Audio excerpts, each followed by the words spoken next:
భరద్వాజ్ గారు, ఆ రాక్షసుని ఎలాగోలా మభ్యపెట్టి 2 రోజులు గడువు సంపాదించారు. మీరే చెప్పండి, మన వాళ్ళని ప్రాణాలతో రక్షించుకునే అవకాశం ఉందా లేదా? ఉంది సార్. ఈ పరిస్థితిలో నాకు ఒకే ఒక్క మార్గం కనిపిస్తోంది. ఏమిటది? 1 మ్యాన్ కమాండో ఆపరేషన్. ఎవడైనా అలాంటి వాడు ఉన్నాడా? ఉన్నాడు సార్. ఎవరతను?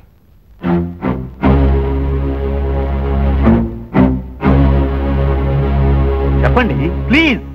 అతని పేరు డిపార్ట్మెంట్ కాదని రాజీనామా చేసి వెళ్ళిపోయిన వాడిని మనం వెళ్ళి ప్రతిఫలాలు తీసుకురావడమా? It's an insult.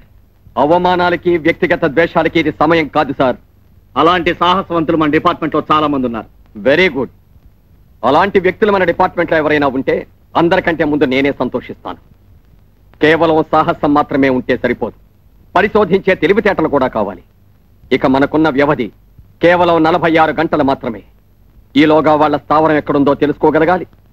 ఎవరికీ విషమెత్త అనుమానం కూడా రాకుండా ఆ నరరూప రాక్షసుల బారి నుండి హోస్టేజెస్ ని కాపాడి తీసుకురావాలి. అలా చెయ్యగలిగే మగాడెవరైనా ఉంటే భారమంతా అతని మీదే వేసి పంపిద్దాం. అలాంటి వాళ్ళు ఎవరైనా ఉన్నారా? ఉంటే చెప్పండి. Come on tell me.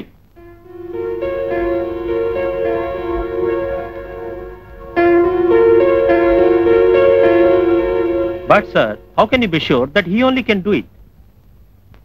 Because he is stubborn but sensitive, cruel but kind-hearted, fast but quiet. He is a very, very intelligent man. Believe me, sir, he is a walking dynamite. ఎవరయ్యా అతను? Vikram. But where the hell is he?